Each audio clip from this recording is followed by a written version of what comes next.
Kabanata 1001. Nang mapansin ni Jared ang titig sa kanyang mga mata, biglang natauhan si Jared sa kanyang tinutukoy. Agad, tumingin siya kay Josephine at si Lisbeth, na may mga ngiti pa rin ng kasiyahan sa kanilang mga mukha. Bago sinigawan ang lalaki, nag-aalala, "Hoy, hindi ito ang iniisip mo. Na-misunderstood mo." Gayunpaman, ang lalaking iyon ay nawala na sa malayo. Pwede bang bantayan ninyong dalawa ang inyong mga salita? Ramdam ni Jared ang pagpintig ng kanyang ulo. Ngayon lang niya napagtanto na kung ano ang magkasintahan ni Josephine. Ang sabi ni Lisbeth kanina ay madali lang. Na-misinterpret ng iba. No wonder ngayon lang niya sinabi yon. May nasabi ba tayong mali? Napatingin ang dalawang babae kay Jared na may nalilitong ekspresyon. Kahit ano, huwag na nating pag-usapan pa. Hinahanap ako ni General Jackson. Ako ay papunta na ngayon. Napabuntong hininga si Jared bago siya tumalikod at umalis. Alam niyang pagchichismisan ang lalaking taga-Department of Justice. Siya sa likod niya. Lisbeth, ano ang sinabi natin ngayon? Tanong ni Josephine pagkaalis ni Jared na hindi pa rin niya moari kung ano nangyayari. Wala talaga kaming sinabi. Kakasabi lang namin kagabi ay kahanga-hanga at kami. Hindi maganda ang pakiramdam sa ganoong katagal. Si Lisbeth ay medyo naguguluhan din. Gayunpaman, makalipas ang 1 segundo, sabay na tumama ang realisasyon sa kanilang dalawa. At ang kanilang, namula agad ang mga mukha. Magkasama sila sa isang kwarto ni Jared noong nakaraang gabi. Hindi nakakagulat na sila, ay hindi maintindihan. Pagkatapos ng lahat, ano ang maaaring lalaki at 2 babae ang posibleng mag-isa sa iisang kwarto? Bukod dito, pareho kaming nagpahayag ng aming kasiyahan sa kung gaano kahanga-hanga ang nadama. Nakaraang gabi, sino mang nakarinig niyan, ay ipagpalagay na mayroon silang ilang silid-tulugan na kasiyahan.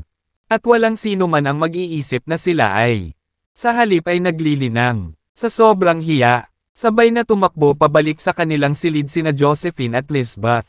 Pagdating ni Jared sa bulwagan ng Department of Justice, nakita niya na si Theodore. Doon na naghihintay sa kanya. Nagkaroon ibang tao sa tabi ng lalaki. At siya ay walang iba kundi si Zion, ang pangulo ng Warriors Alliance sa Jadeboro. Nalaman kaagad ni Jared na naroon si Zion dahil sa pagsubok. Pagkatapos ng lahat, ang kaganapan ay inorganisa ng Warriors Alliance. Sa panahon sa pangyayari, pinalo ni Jared si Warren hanggang sa masira ang anyo ni Edgar. Dahil dito, inaasahan niyang lalapitin siya ni Zion. Maya-maya, Ginoo, malamang, may pag-uusapan sa iyo si Pangulong Ziegler. Napatayo kaagad si Theodore nang makita si Jared. President Ziegler, bati ni Jared kay Zion sabay tango. Si Zion, na nanatiling nakaupo sa upuan, ay bahagyang tumango bilang pagsang-ayon.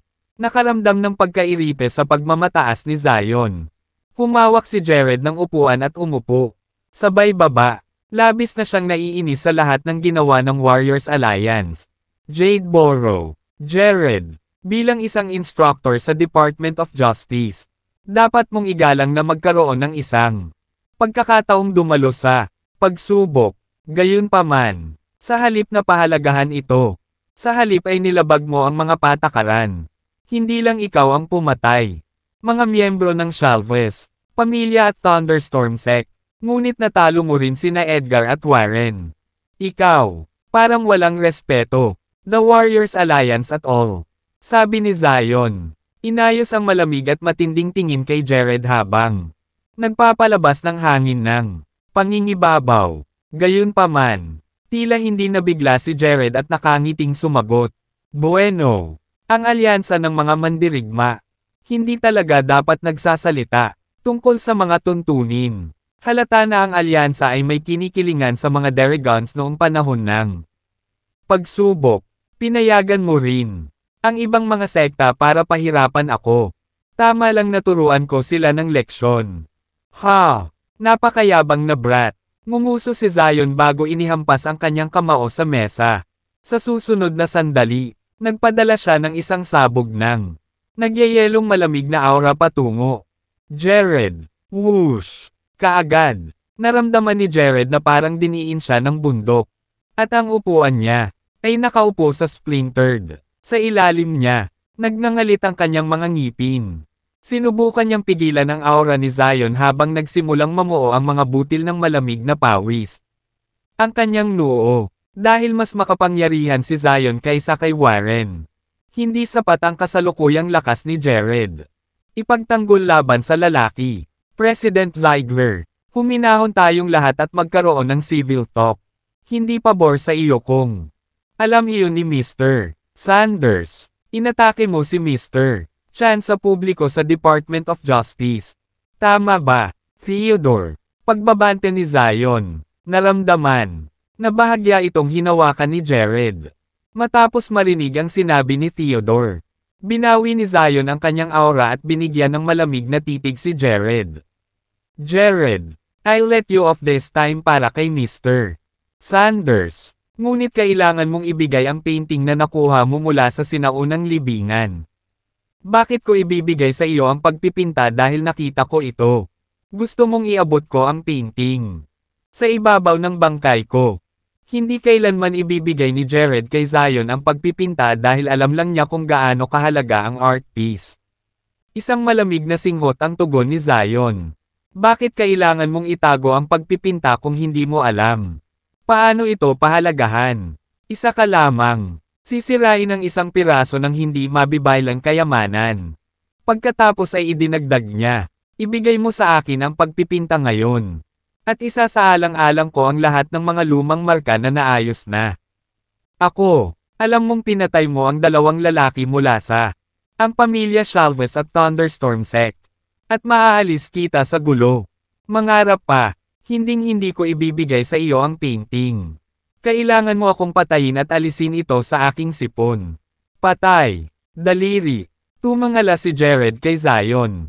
Nakakunot noo at ngumisi. Malinaw na ang lalaking ito ay dumating para sa pagpipinta. Namula ang mukha ni Zion sa sinabi ni Jared. Kinagat niya ang kanyang mga ngipin at nagbanta. Huwag mo akong subukan. Jared. Pagkakataon.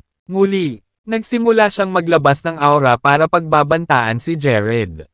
Maghintay ka. Pumasok si Theodore. I guess I should inform Mr. Sanders first before you launch any pag-atake sa kagawaran ng katarungan. Pagkatapos ay kinuha niya ang kanyang telepono at handa nang tumawag. Pinaputukan ni Zion ng mga punyal si Theodore bago ito napabuntong hininga sa pagkadismaya. Mas mabuting mag-ingat ka. Sa ekspresyong puno ng galit, tumalikod siya at tumakbo palayo. Nakahinga ng maluwag si Theodore nang umalis si Zion. Basang-basa na ang likod niya sa malamig na pawis. Magtataka sana siya kung sinimula ni Zion ang pag-atake kay Jared dahil wala talaga siyang Mr. Numero ng telepono ng Sanders. Ginoo, pagkakataon. Sa tingin ko dapat mong iwan ang Jadeboro pansamantala. Hindi mo gugustuhin. Gulo sa mga lalaking iyon mula sa alyansa ng mga mandirigma. Bagamat nakatalikod si Mr. Sanders, maaaring gamitin ng mga malupit na rogue na ito. Dirty tricks para ibagsak ka. Mahuhulaan ni Theodore na si Jared ay nasa malaking panganib kung manatili siya sa Jadeboro. Iyon talaga ang nasa isip ko. Plano kong umalis sa Jadeboro at tumuon sa aking paglilinang. Sabi ni Jared. Medyo matagal na niyang ipinagpaliban ang kanyang paglilinang. Ngayong nakakuha na siya ng libo-libong miles away. Gusto niya, access sa isang mayamang supply ng espiritual na enerhiya. Dapat kong kunin ang pagkakataong ito upang magpatuloy sa aking paglilinang. Nailigtas ko sana ang aking ina mula sa mga Derigons kung ako ay gumawa ng mahusay na pag-unlad. Sige, huwag na tayong maghintay pa. Kukuha ako ng maghahatid sa iyo palabas ng lungsod. Kasama ang mga tao mula sa ang kagawaran ng hustisya ng iyong side. Hindi maglalakas loob ang mga bastos na iyong nalapitan ka. Habang inaayos ni Theodore na may maghahatid kay Jared, Josephine, at sa iba pa, Jadeboro, isa sa mga miyembro mula sa Shadow Estate ay tumakbo papunta sa Department of Justice. Puno ng dugo. Ang lalaki ay bumulalas. Mr. Pagkakataon. Mr. Chance. Narinig ni Jared ang boses niya at tumakbo palabas ng living hall. Nang mapansin ang malubhang sugatan. Tao. Niniting ni Jared. Ang kanyang mga kilay. Anong nangyari? Ginoo. Malamang. Pinasok ng mga tao mula sa Thunderstorm Sect at ang pamilyang Shalvus ang Shadow Estate at pinunasan ng karamihan sa ating mga lalaki. Hindi na natin ito kayang hawakan. Nawala ng malay ang lalaki matapos ang kanyang pangungusap. Isang mamamatay tao na puyo ng tubig ang umikot sa loob ni Jared. Nilinggan niya si Theodore at sinabing, General Jackson, alagaan mo siya. Pagkatapos ay tumungo siya sa Shadow Estate. Bago pa makapag-react si Theodore sa kanyang kahilingan. Nawala na si Jared sa kanyang harapan. Matapos hilingin sa kanyang mga nasasakupan na alagaan ang nasugatan na lalaki. Hinanap niya si Josephine at Lisbeth. Ibahagi ito. Samantala, ang mga bangkay ay nakahandusay sa mga pool ng dugo sa Shadow Estate. Ang isa ay madaling pumili.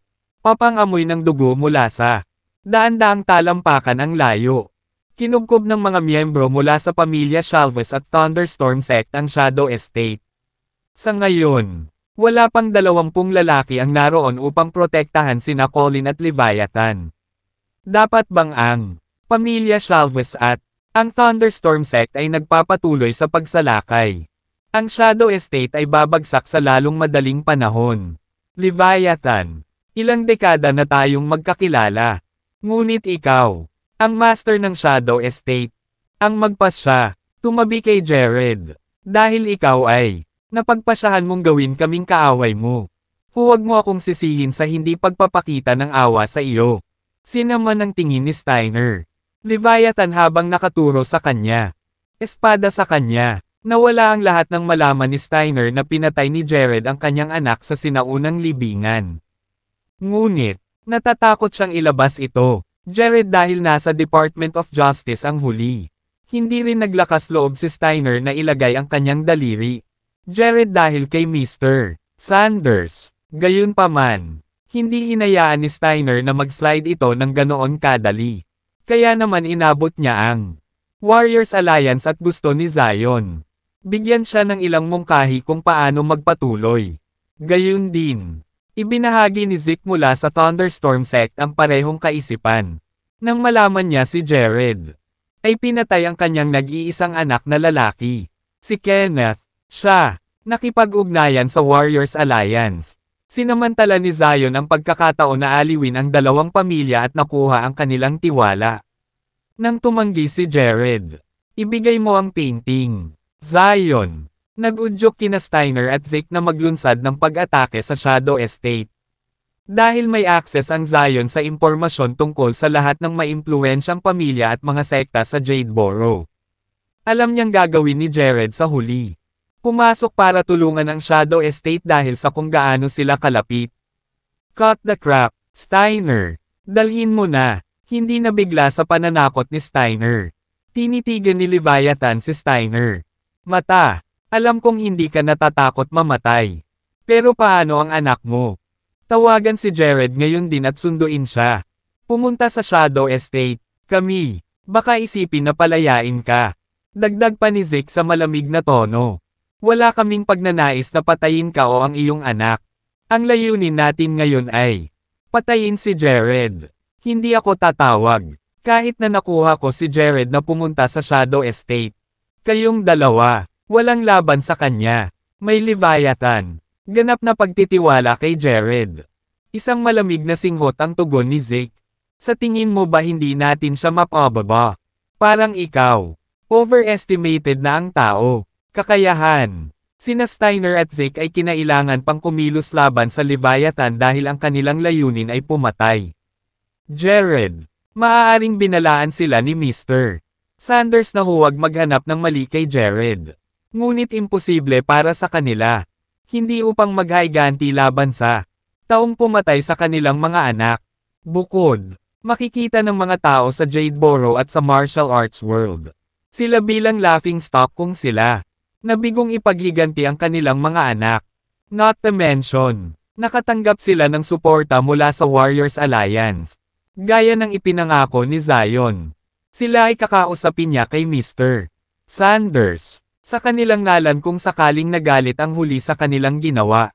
Hindi naman sa sobra kung pinahahalagahan ang kakayahan ni Mr. Chance. Sadyang kayo ay walang iba kundi isang grupo ng mga walang kwentang clown ng Leviathan. Naningkit ang mga mata.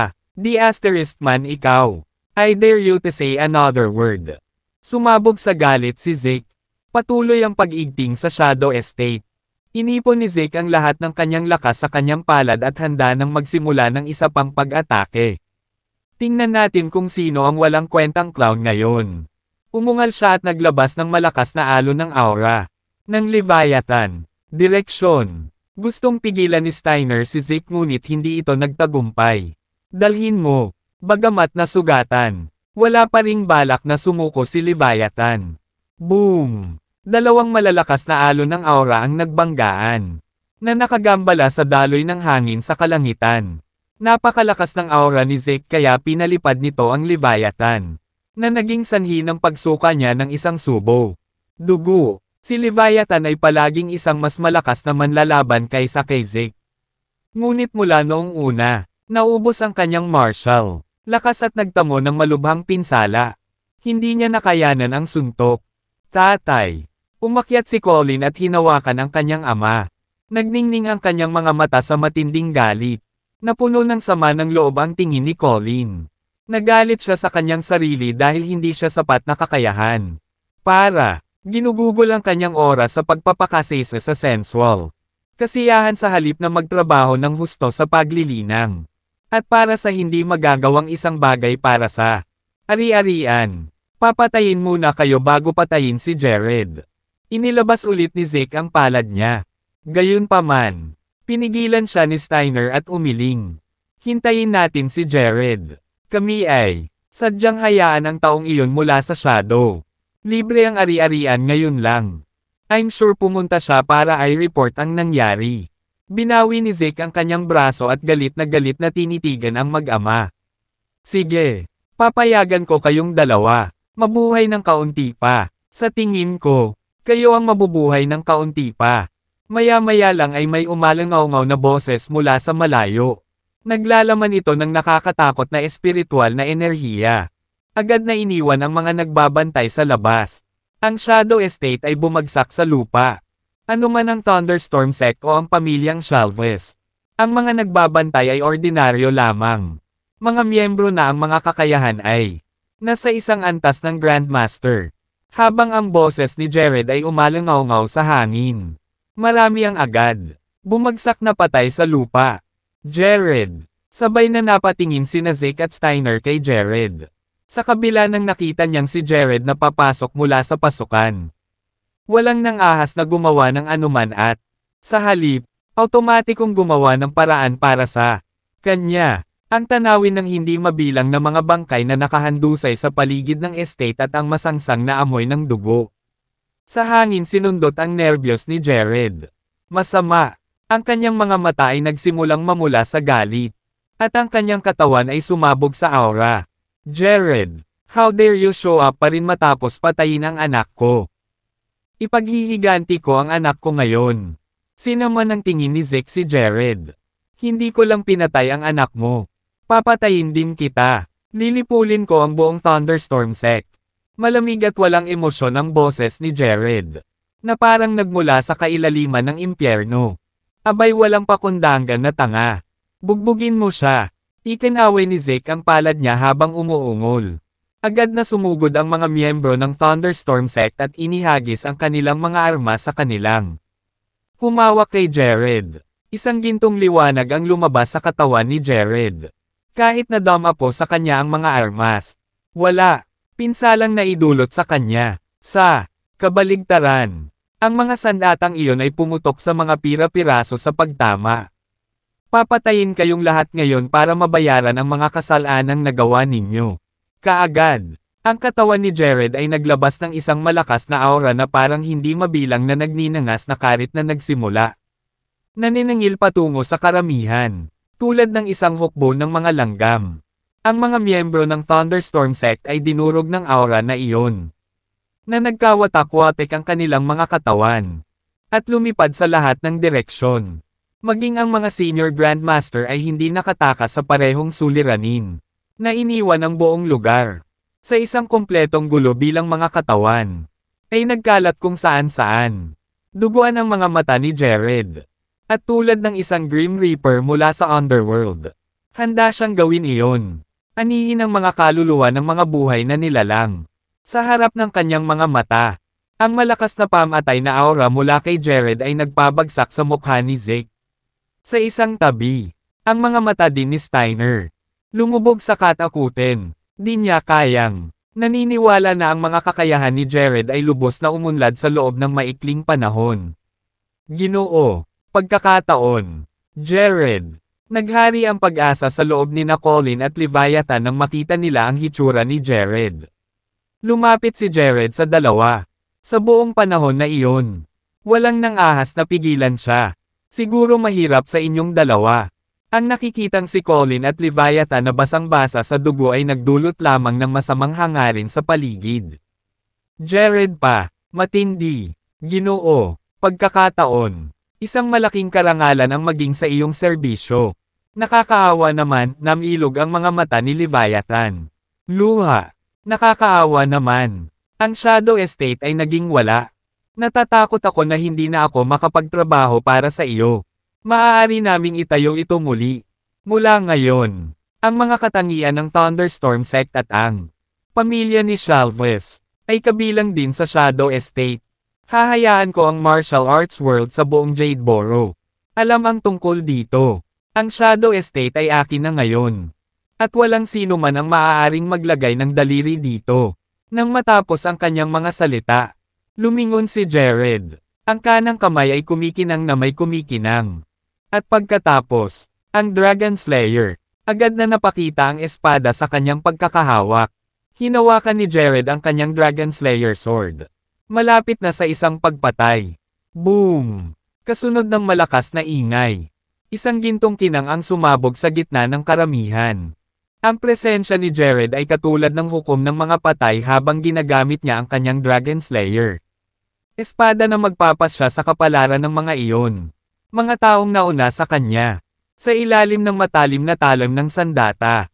Lahat, anuman ang mga miyembro ng Shalvest, pamilya o Thunderstorm Sect, nagkaroon. Agad na naging Jin-Utay guti na karne. Ang lakas ng espada ay napakalakas at nakakatakot kaya umalis ito. Ang ilan ay naglalaho sa manipis na hangin. Hindi nag-iiwan ng bakas ng kanilang mga katawan. Sa puntong ito, marami ang natakot sa eksenang nasa harapan nila at nagmamadaling tumakbo patungo sa labas. Kahit papaano si Zeke at sigaw ni Steiner para sa kanila. Hindi ito nakatulong o nabago ang sitwasyon.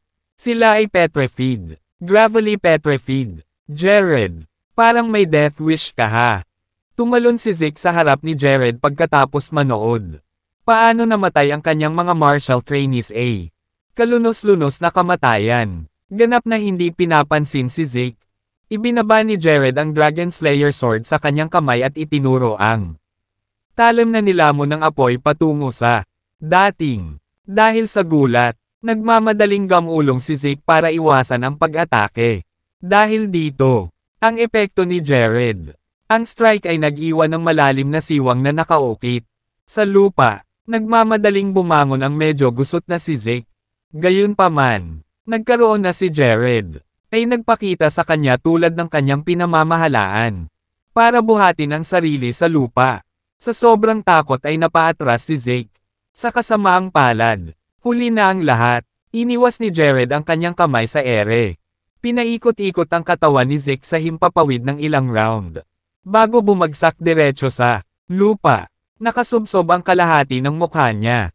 Nagulat si Steiner nang makita iyon. Kahit medyo mahina ang capability ni Zeke, we're almost on par with each other. Ngayon na, parang wala siya. Pagkakataong ipagtanggol ang sarili. Hindi ba't nangangahulugan iyon na hindi rin ako magiging katapat ni Jared? Sobra naman ang brat na ito. Hindi ako makapaniwala na ang kanyang kakayahan ay bumuti ng husto sa loob lamang ng maikling panahon. Oras. Tahimik na gumapang ang takot sa loob ni Steiner. Hindi pa nagtagal. Nakipag-away siya kay Jared. Kung saan siya, aksidenteng hinayaan ang huli na makatakas dahil nang kawalang ingat lamang. Ang Jared noon ay wala pa ring maihahambing sa kanya. Gayunpaman, hindi na matiyak ni Steiner kung kaya niyang makaligtas sa mga pag-atake ni Jared. Matagal bago muling tumayo si Zeke. Kamukha niya ang kalahating lunod niyang mukha. Isang multo at walang alinlangan. Nakakatakot na tanawing pagmasdan. Napakalakas ng brat na iyon. Steiner, magsanib puwersa tayo. Gusto ni Zeke na makatrabaho siya ni Steiner. Sa pakikitungo kay Jared. Bilang tugon, nagsimulang lumipat si Steiner mula sa kanyang orihinal na lugar.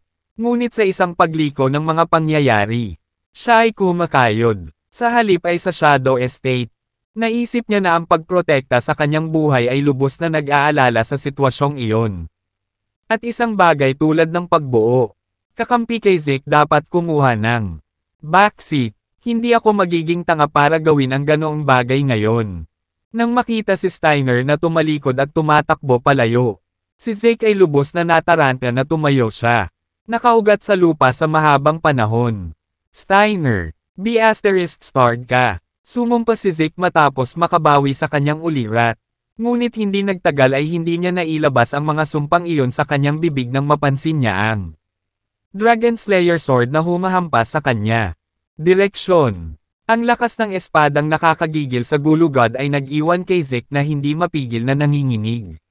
Bago pa niya ito napagtanto, ang nagngangalit na enerhiya ay dumating ng tama sa kanyang harapan, na hindi nag-iiwan sa kanya ng lugar para makatakas. Walang kahirap-hirap na pinutol ng hampas na iyon ang ulo ni Zeke. Malaki ang impact kaya lumipad ang ulo niya palabas sa hangin. Dumiretso ito sa lupa at gumulong sa harap ng mga paa ni Steiner. Natinakot siya. Ang kanyang talino. Ang madugong eksena sa ulo ni Zeke ay nagpabilis lamang ng mabilis kay Steiner. Isang nakakatakot na sensasyon ang bomb-alot sa kapaligiran. Ang mga martial trainees ng Thunderstorm Sect. Nakakalat sa takot bilang wala silang nakitang punto sa pananatili pagkatapos ng pagpanaw ni Zeke. Sa tingin mo makakaalis ka. Habang nakatutok ang mga mata sa direksyon kung saan tumatakas si Steiner. Lumundag si Jared sa ere. Sa daan, pinatay niya ang lahat ng nasa landas niya. Lahat mula sa Thunderstorm Sect at ang pamilya ni Shalvis, nararapat na mamatay. Sa isang kisap mata, ang mga bangkay ay nakahandusay sa lahat ng dako sa gilid ng burol sa kabilang dulo. Shadow Estate, dahil sa kalupitan ni Jared. Ang mga miyembro ng dalawang sekta ay tumakas. Tumakas para sa kanilang buhay. Ray, papunta na si Jared dito. Muntik nang maiihi ni Ray ang kanyang pantalon nang makitang hinahabol siya ni Jared na parang deicide. Tahimik lang siya sa buong sitwasyon. Ngunit sa puntong ito, hindi na siya makahila. Kanyang sarili magkasama. Matapos makita ang massacre na dulot ni Jared at ang tanawin ng paggulong ng ulo ni Zeke sa lupa. Nakikita kung paano ang walang awa na pagpatay kay Jared ay kumitil sa buhay ng halos lahat sa kanya. Mga alagad, biglang huminto si Steiner, ang kanyang mga truck at sumigaw. Makinig kayo, mga miyembro ng pamilya Shalvis. Walang sino man ang pinapayagang tumakbo. Wala na, manatili ka sa akin at pumatay. Jared. Sa sandaling umalangaw-ngaw ang kanyang mga salita. Marami mula sa pamilya Shalvis ang tumigil. Ilan sa mga nakatatandang martial arts. Nagtipon ang mga grandmaster sa paligid ng Steiner. Sa susunod na segundo, inindayog ni Jared ang kanyang Dragon Slayer Sword. At ang enerhiya nito ay sumabog sa bawat isa. Direksyon na parang bagyo. Agad na pinatay ang marami sa mga alagad ng pamilya Shalvis. Isang pagsabog ng gininto ang kinang na lubhang nakakabulag sa mga mata ang pumaligid kay Jared. Yung mga kaliskis na kumikinang sa kanyang katawan. Pinalibutan siya tulad ng isang set ng baluti.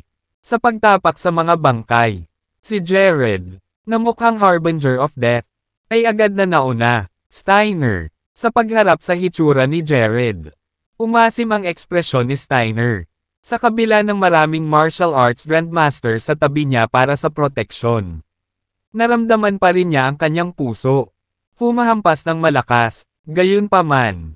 Alam niyang ang pagtakas ay hindi na isang opsyon. Kailangan niyang lumaban hanggang sa kanyang kamatayan. Huminga ng malalim upang pigilan ang matinding takot sa kanyang kaloob-looban. Malamig na sinabi ni Steiner. Jared, hindi lang anak ko ang pinatay mo. Ngunit maging ang aking mga alagad din. Ipaglalaban kita hanggang kamatayan ngayon. Si Jared, na mukhang walang ekspresyon, ay hindi nagmamadaling tumugon. Hindi ka karapat-dapat na lumaban sa akin. Isang hampas ko ay iiwan ka. Patay agad. Habang nagsasalita siya, isang napakalawak na aura ang bumungad sa kanyang buong pagkatao. Ang pagsabog ng espiritual na enerhiya sa lalong madaling panahon.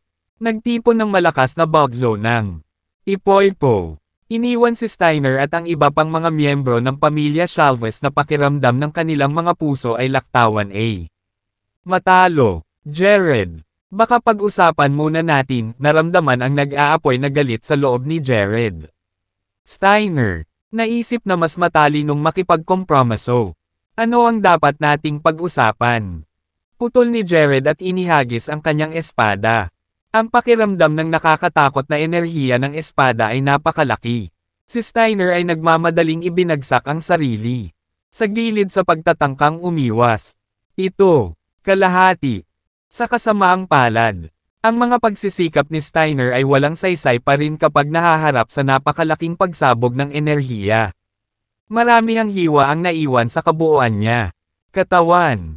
At damaloy ang dugo ng husto. Inilipat ang kanyang tingin sa mga sugat sa kanyang katawan. Napakunot ang noo ni Steiner. Jared, saan galing ang kapangyarihan mo? Paano posible na ang iyong welga ay may ganoong paraan? Napakalaking kapangyarihan. Nakanganga si Steiner kay Jared sa sobrang gulat. Naisip niya na halos kasing husay ang mga kakayahan ng huli.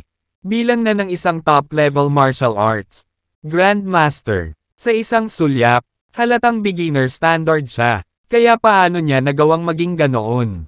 Biglang malakas. Sa katunayan, nakita ni Steiner ang maraming leap-level slayer mga martial artist na may kakayahang makipaglaban sa mga kalaban ng isa o dalawang antas. Sa itaas nila, ngunit ang isang tulad ni Jared na maaaring tumalon ng ilang antas ay isang bihirang hiyas. At, wala, isang pagdududa, hindi dumating si Steiner. Sa kabila ng isa kanina, hindi mo kailangang malaman ang tungkol dyan. Ang kailangan mo lang malaman ay pupunta ka para makipagkita. Anak mo agad. Ang mukha ni Jared. Malamig at walang pakialam. Hindi ka ba nagiging masyadong maangas? Sa tingin mo ba ikaw lang ang may ganyan? Kapangyarihan. Napangisi si Steiner. Ano pa bang magagawa mo?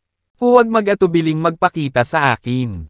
Tumitig si Jared kay Steiner na parang siya. Nakatingin sa isang tao, na nasa bingit ng kamatayan. Sa paghusga sa mga mata ni Jared, naisip ni Steiner na wala na siyang ibang paraan. Humakbang siya, parong at, umuungal, pumwesto ka. Pagkatapos noon, inilabas ng 4 na martial arts grandmasters ng pamilya Chalves ang kanilang short sword. Sabay-sabay, at pilit na sinaksak sa lupa. Sa susunod na sandali, 4 na maliwanag na sinag ang kumikinang. Mula sa mga armas, sa tabi ng mga sinag ng liwanag. Isang kahanga-hangang aura ang bumaba sa lugar. Kasunod ng kapanapanabik na pressure na may kasamang nakamamatay na layunin. Isang napakalaking arcane array sa lalong madaling panahon. Pinalibutan si Jared at Steiner nang makitang unti-unting nabubuo ang arcane array. Itinaas ni Jared ang sulok ng kanyang mga labi sa isang walang pakialam na smirk.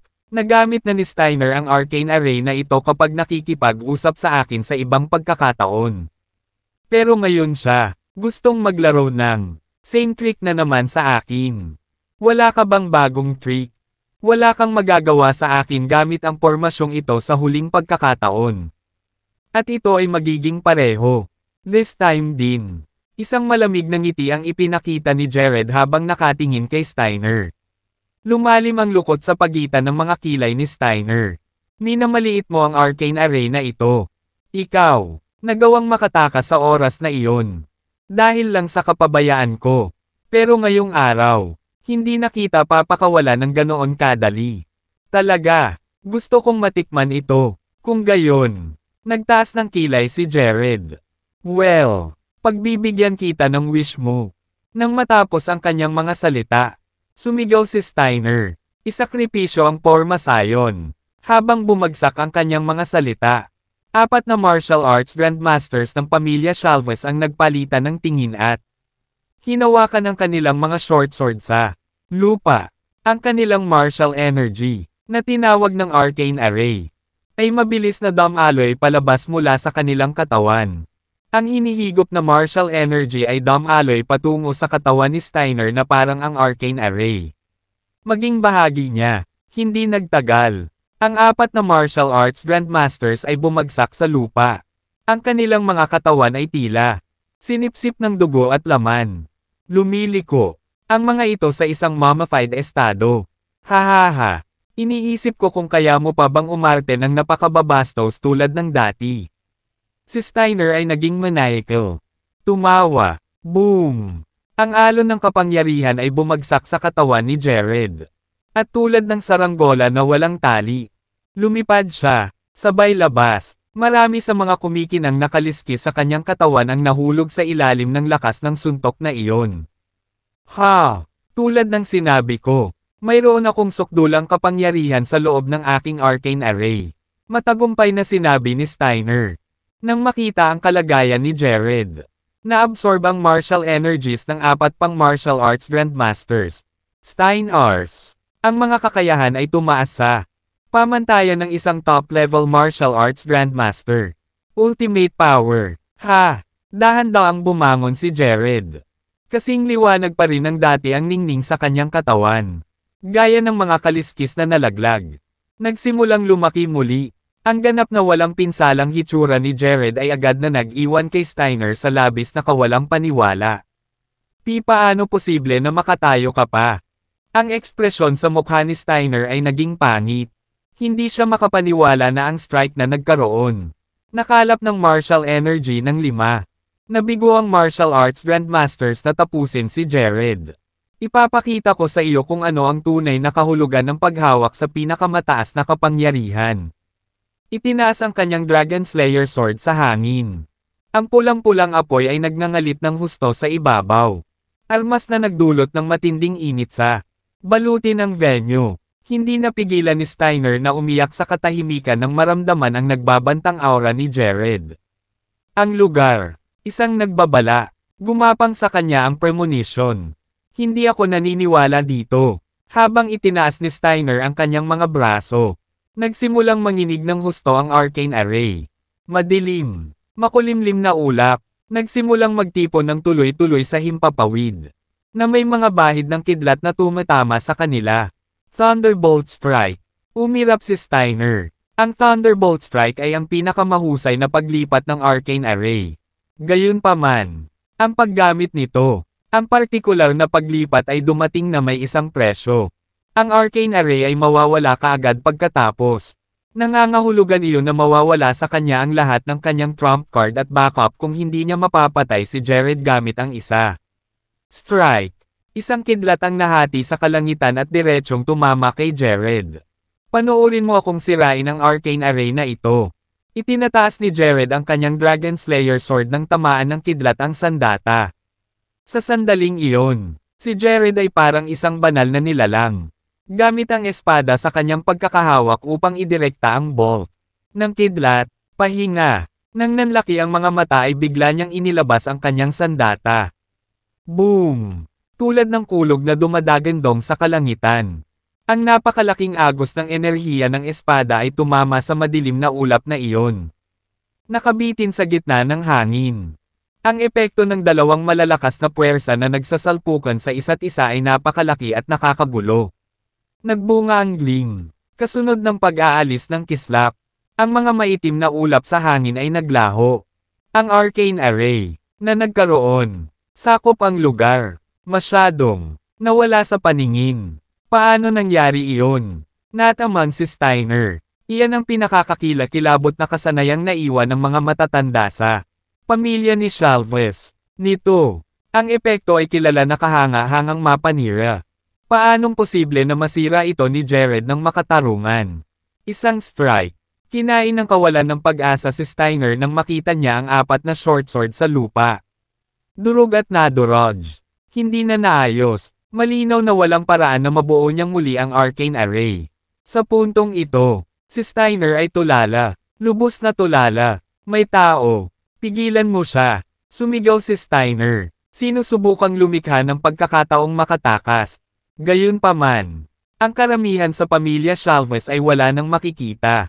Maliban sa mga iyon, na namatay o nasugatan. Doon, ay ilang martial arts grandmasters na nagbabantay kay Steiner sa simula. Ngunit maging ang kanilang huling paraan. Ang arcane array, hindi makakalaban ni Jared. Kaya naman, karamihan sa kanila ay tumakas na sa eksena. Subukan mong malampasan ito. Umulan ng kidlat sa daan ni Steiner nang makatakas siya. Parang kay Jared, ang Dragon Slayer Sword ay napuno ng kidlat mismo. Ang pamilya Chalvez ay wala. Ang iyong pamilya ay walang kinalaman sa martial arts world. Jade Boro mula ngayon. Jared, malamig na saway habang naka-death glare kay Steiner. Alam ni Steiner na walang paraan para makatakas siya sa eksena.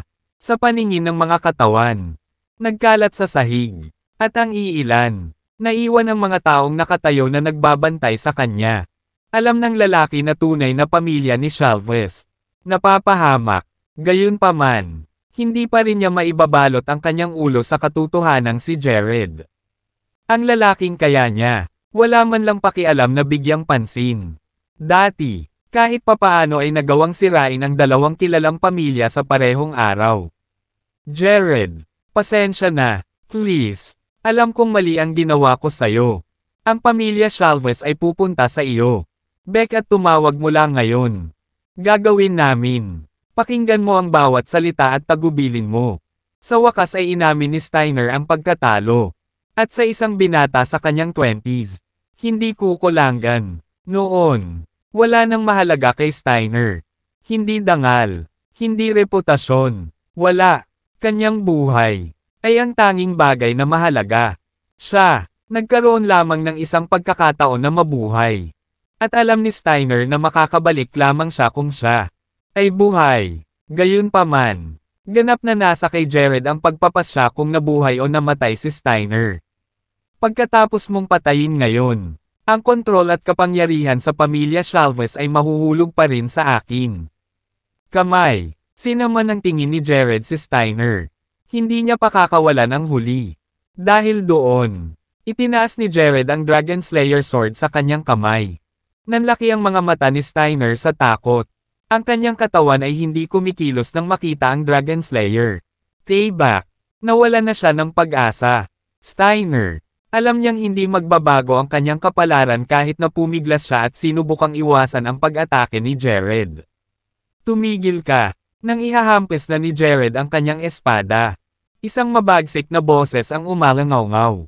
Pagkatapos, isang alon ng martial energy ang ipinadala sa direksyon ni Jared. Inihagis ni Jared ang kanyang espada. Nagpadala ng mga alon ng enerhiya ng espada sa bagong dating. Bang! Isang malakas na pagsabog ang nangyari, na nagpapadala ng alikabok at usok sa hangin. Napaatras ng ilang hakbang si Jared. Ang kamay niya na may hawak ng Dragon Slayer Sword. Nanginginig ng hindi mapigilan bilang sariwa. Tumulo ang dugo sa kanyang perlakyo. Malungkot ang mukha niya. Ang martial energy na inilabas ay lampas sa kanyang inaasahan. Tanging, mga mandirigma na hindi bababa sa isang nangunguna. Ang level martial arts grandmaster ay maaaring magpakita ng ganoong lakas. Sino te? Ipakita ang iyong sarili. Maingat na tumingin si Jared sa harapan. Isang lalaki ang dahan-daang lumabas mula sa gitna ng alikabok at usok. Nagdilim ang ekspresyon ni Jared pagkatapos. Inaalam ang mukha ng tao. Ang lalaki ay walang iba kundi ang lalaking binugbog ng masama ni Jared noong sinaunang panahon. Libingan Warren, Gordon, Jared Chance, nagkita tayong muli. Ibinaba ni Warren ang malamig na titig kay Jared habang kumikislap ang mga mata nito ng nakamamatay na kislap. Ginoo, Gordon. Mangyaring iligtas ako. Iligtas mo ako. Bulalas ni Steiner nang makita niya si Warren. Ang pagpapakita ni Warren sa kanyang sarili ay nangangahulugan na si Steiner ay maaaring magkaroon ng pagkakataon sa buhay. Tuwang-tuwa si Ray pati na rin ang pagmamadali niyang pinatay si Steiner at tinungo ang direksyon ni Warren. Walang sino man ang makapagliligtas sa inyo. Kahit ang Diyos mismo. Nang mapansin ni Jared na sina Ray at Steiner ay nagplanong magtago sa likod ni Warren. Ibinaba niya ang kanyang espada. Marahas sa kanilang direksyon. Ang enerhiya ng espada ay bumuo ng isang alon at umaalon patungo kay Steiner. Nagtago si Steiner sa likod ni Ray at ginamit ang huli bilang suporta para makalukso para magtago sa likod ni Warren. Natigilan si Ray. Hindi niya akalain na iiwan siya ng sarili niyang kapatid sa isang sandali ng buhay at kamatayan. Magkapatid sila. Kaya naman, hindi inaasahan ni Ray na gagawin ng kanyang sariling biolohikal na kapatid. Iwanan siya. Hindi nagtagal. Ang sword energy ay tumagos sa Ray. Nahati ang kanyang katawan sa kalahati at nagpadala. Mga tilamsik ng dugo sa lahat ng dako. Si Steiner ay hindi man lang nabahala o nalungkot nang makitang nakadugtong ang kanyang sariling kapatid. Kalahati. Sa halip, nagtago siya sa likod. Warren at nakiusap. Mr. Gordon, kailangan mo akong iligtas. Pakiusap. Please. Hindi siya pinansin ni Warren. Sinaman niya ng tingin si Jared at binatukan. Jared, paano? Manggahas kang pumatay ng isang tao ng martial arts world sa harap ko. Nakikita ko na wala kang respeto sa akin. Ang direktor ng Warriors Alliance. Nagpadala si Warren ng suntok sa direksyon ni Jared pagkatapos. Isang mabagsik na alon ng martial energy ang inihagis. Sa direksyon ng huli. Nagpapadala. Lumilipad si Jared. Ang gininto ang liwanag na nakapalibot kay Jared ay lumabo habang ang dugo ay lumabas mula sa sulok ng kanyang mga labi. Dahan-dahang tumayo si Jared sa lupa. Alam niyang may gap pa rin. Siya at si Warren. Pagkatapos ng lahat, si Warren ay isang top-level martial arts grandmaster. Ginoo, Gordon, tapusin mo siya. Hindi lang ang hamak na ito ang sumisira sa pamilya ko, kundi siya rin. Sinira ang Thunderstorm Sect. Siya ay magiging isang malaking banta sa ating lahat sa hinaharap kung hindi siya tinanggal ngayon. Sinabi ni Steiner sa isang tangkaing pukawin si Warren na pumatay. Jared, tumahimik ka. Lumingon si Warren at sinaman ng tingin si Steiner. Ang huli ay hindi nang ahas na magsalita ng iba. Tunog. Jared, ibabalik ko sa iyo ang kahihiyan na ginawa mo sa akin noong sinaunang panahon. Libingan. Ang balabal ni Warren ay tumalsik sa kanyang likuran sa kabila ng kawalan ng hangin. Pagkatapos, nawala siya sa manipis hangin. Sa sumunod na segundo, lumitaw siya sa ibabaw mismo ng ulo ni Jared. Si Warren ay naging isang kislap ng liwanag. Tila isang bulalakaw na dumaan sa kalangitan at umuulan. Pababa kay Jared. Maraming mga bitek ang lumabas mismo sa ilalim ng mga paa ni Jared. Habang papalapit sa kanya si Warren. Ang pressure bearing down sa kanya got. Mas malakas at mas malakas. Na pinipilit ang mga paa ni Jared pababa at sa lupa. Sagradong banayad na kamao.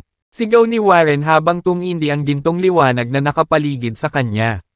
Si Steiner, na nakasaksi sa proseso, ay tuwang-tuwa. Haha, Jared, tapos ka na para sa oras na ito. Ito ang killing move ni G. Gordon Sacred Light Feast. Walang sino man ang nakaligtas dito. Ako ay masayang manunood habang dinudurog ka sa laman ng karne.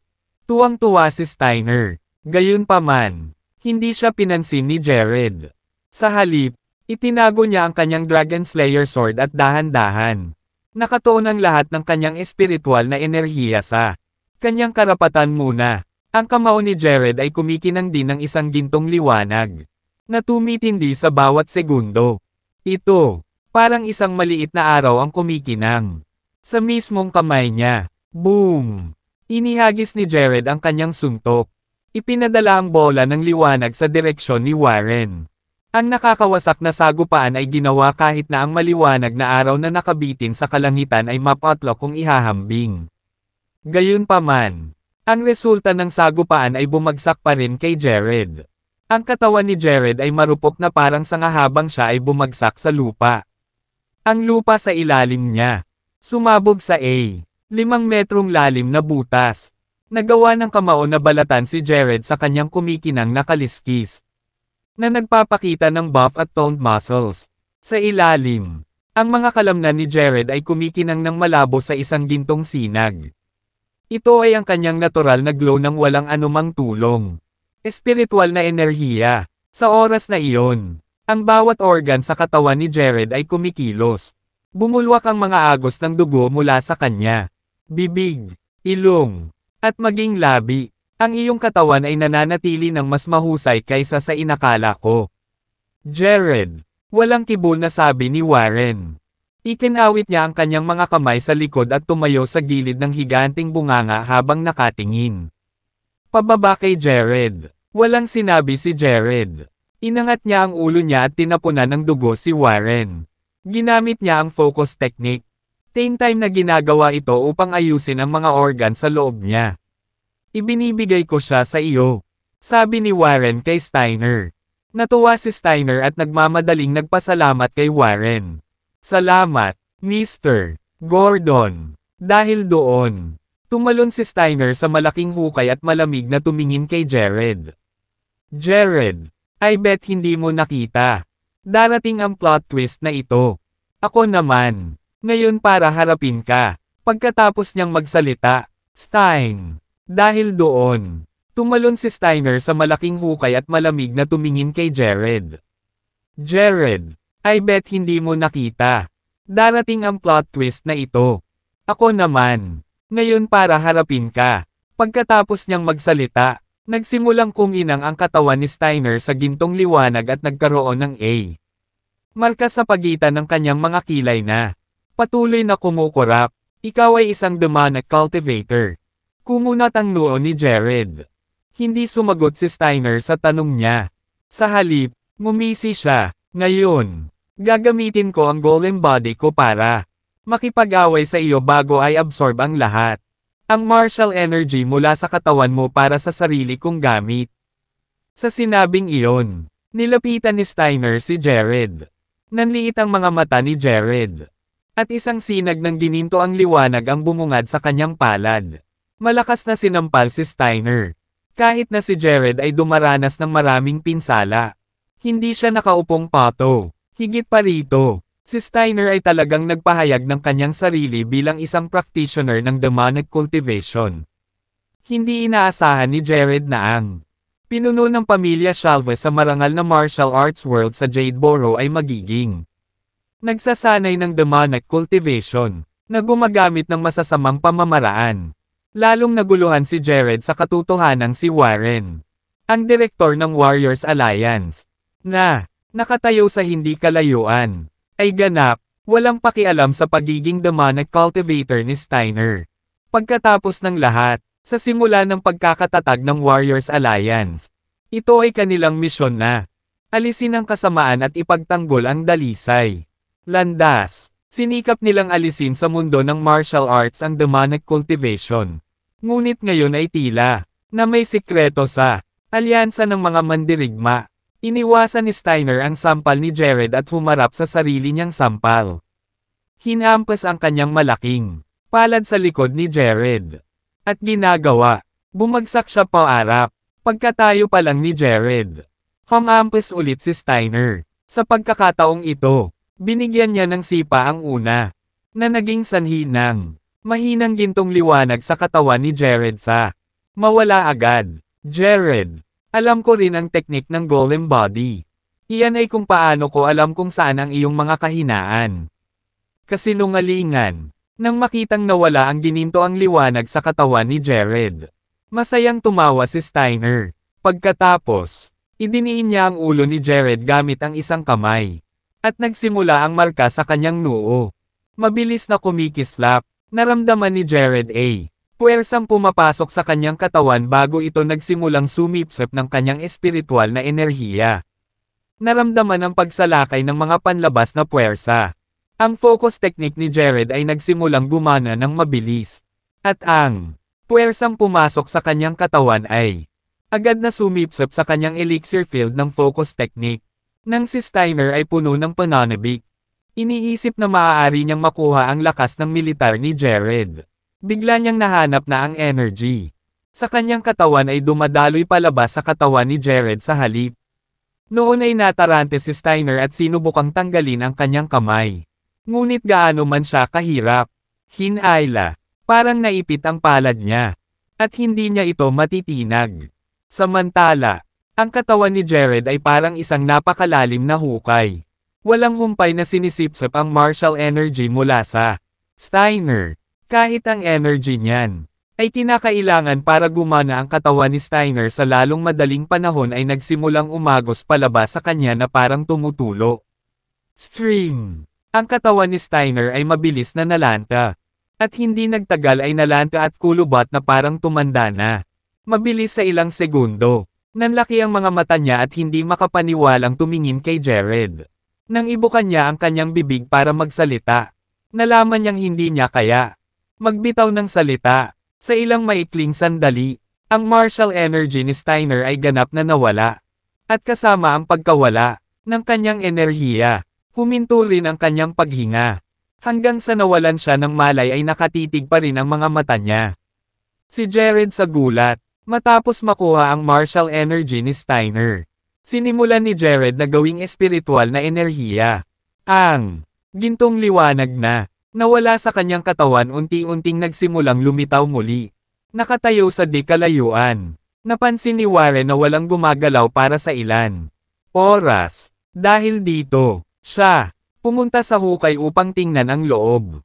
Gayunpaman, nang iunat ni Warren ang kanyang ulo sa gilid ng hukay.